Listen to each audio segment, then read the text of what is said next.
Hi guys! For today's episode, I'm going to share with you our affordable wedding invitation. Ayan, sa mga nagbabudget na couple, this invitation fits for you. It can only cost 12 pesos. Yes, you heard it right. It's only 12 pesos. Kung paano yan? Come on, let's get started!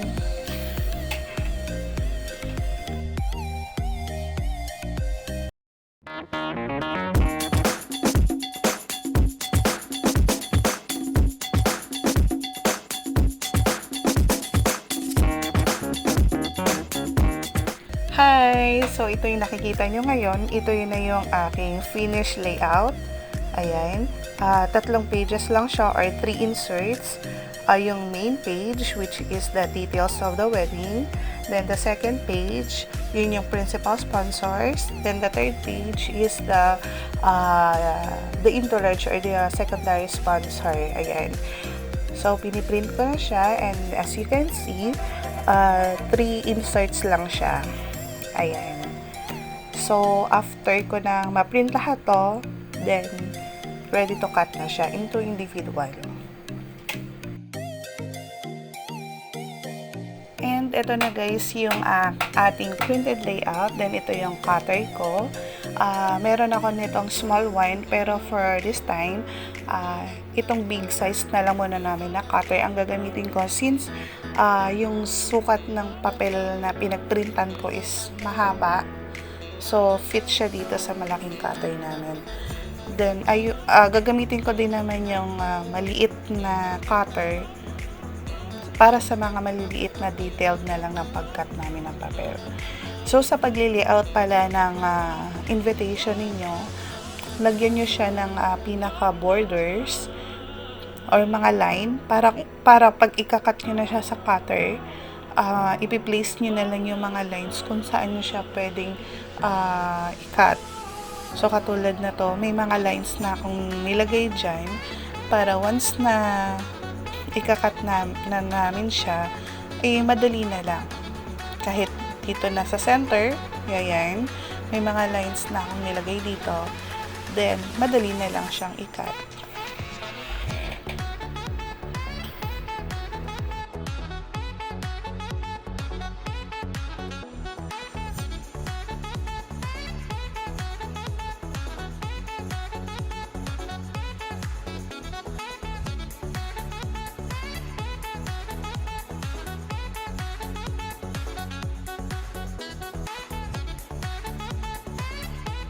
Nakaisa na ako. Ganito siya kapag nakat mo na siya individual.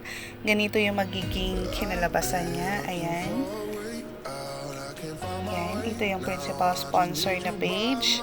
Then the main page and the third page. Ayun. Ito.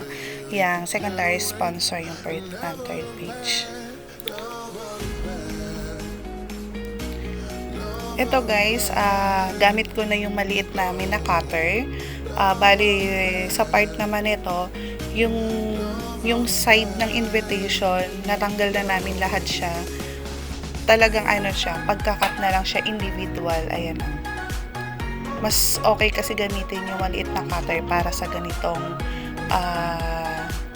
part na. Ayan. Maliliit na lang kasi yung pwede mong ikat. Yung margin ng sides ng papel, nagupit na or nakat na namin siya doon sa malaking cutter platter namin.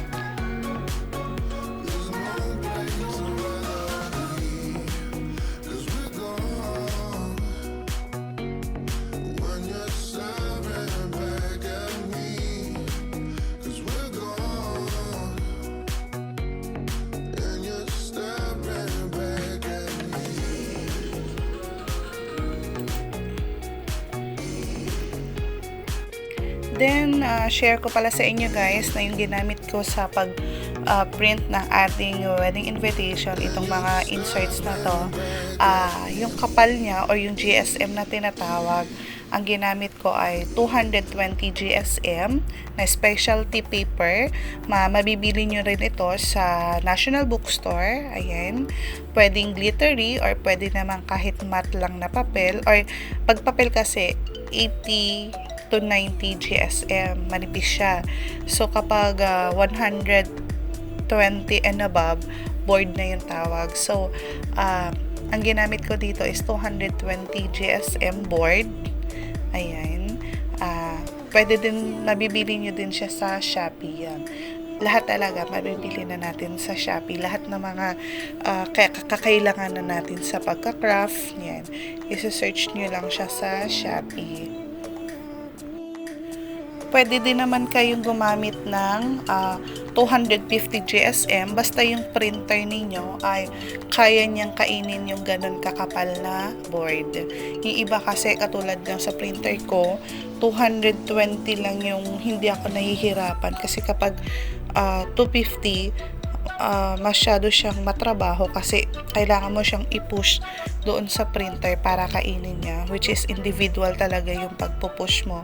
Unlike dito sa 220, dire-diretso na, so nagagawa ko pa yung iba kong gagawin habang nagpe-print siya. So sa dami nito, 'di ba? 100 pieces.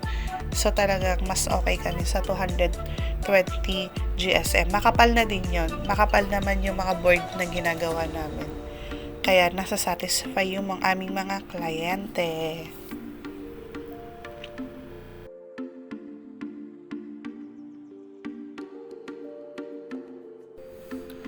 And here we go. Ayan. Kompleto ricados na. Nakat na namin siya. Ayan siya. 100 pieces pala itong aming wedding invitation. Then, this one is the paper doilies. Ayan yung sukat niya. 100 pieces yung isang pack. And the jute. Jute ba tawag dyan? Tama ba? Jute. So, ayan na po yung mga materials na kailangan lang natin. So, first, ipaplat na lang natin siya doon sa doily paper. Ayan. Ang doily paper natin, makakabili po kayo nito sa Shopee. Ayan, or sa Divisoria, pero mas okay na sa Shopee na lang. Then, yung sukat ng ating insert or the invitation pages ay 5.7, which is the standard size. Ayan. Then, the jute. Ayan, mabibili nyo naman to. Sa Shopee, I think meron din. Pero bumibili kasi kami na to sa Divisoria. Then, i-ribbon mo lang siya. I-replace mo lang yung pages mo sa gitna. Then, ifo-fold mo siya. Then, ribbon na. Ayan. Rustic kasi ang team. Then, gupitan nyo lang yung pinaka upper side and the lower side ng doily paper. Para mag-fit lang siya doon sa sukat din ng insert mo or ng pages. So, ayan na siya. Ayan. Ang ganda niya na tingnan. Yan again. Yan. Ilagay mo lang yung tatlong inserts. Ayan. Arrange mo lang siya. Then, sa gitna.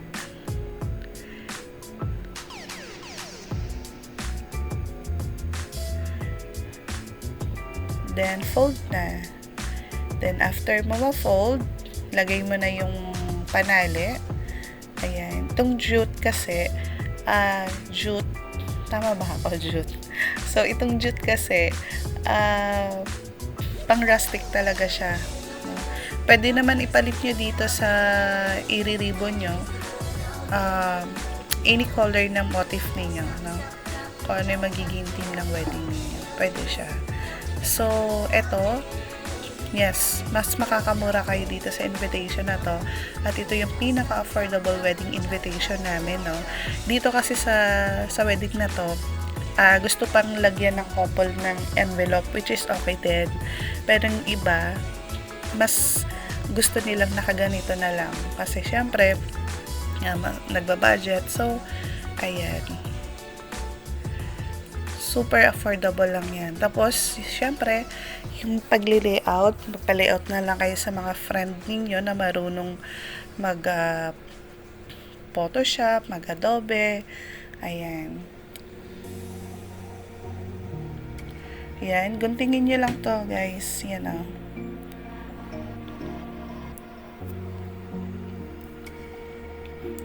Ipantay nyo lang siya doon sa length ng inserts. Ganon din sa baba. Guguntingin nyo lang din siya.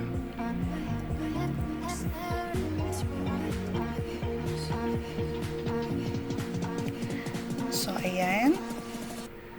O, diba? Ang ganda niya na. Ang ganda ng presentation niya. See? Ang ganda. Then, ang ganda pa ng layout.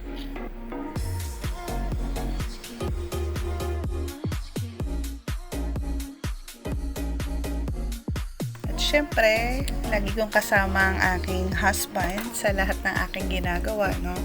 Sa aking napaka-supportive na partner. Ayan. Siya naman ang nagugupit ng jute. Tapos, habang ako, nag-start na akong i-wrap na siya doon sa ating doilies paper. Ayan. So, guys, please like, share, and subscribe.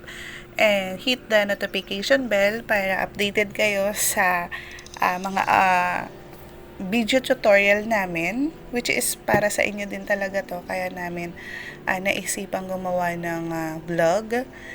Then, of course, hindi lang puro souvenir invitation.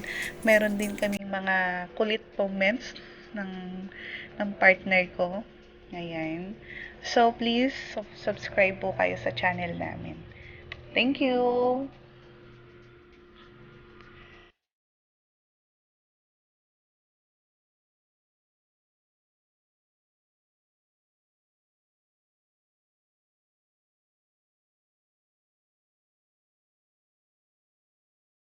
Then, after na nga natin siyang i-wrap, next na gagawin naman namin ay ilalagay namin siya dito sa envelopes. Ayan. Gusto kasi ng couple na naka-envelope pa siya. So, lalagay namin sa envelope. So, ganyan siya. Ayan. Medyo matagal kasi. Isang kamay lang ginagamit ko. Then, the other hand ko may hawak akong phone. So, ayan lang po siya, guys. Yan. Then, yung color ng ribbon is blush pink kasi yun ang motif ng couple natin dito. So, ito yung kanilang ilalagay sa ribbon.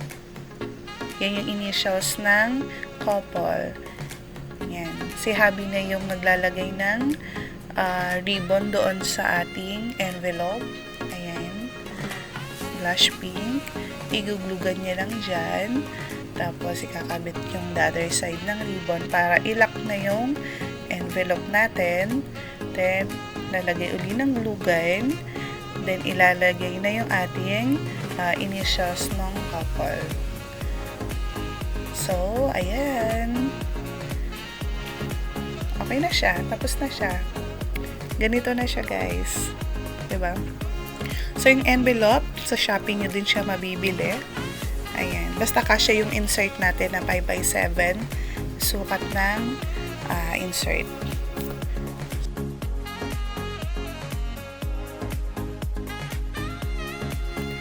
And here we go. Tapos na po namin gawin ang 100 pieces wedding invitation bound to Ilocos. Ayan. I hope na nakapagbigay po kami sa inyo ng idea and nag-enjoy kayo. So, see you again on our next video tutorial. Thank you, guys!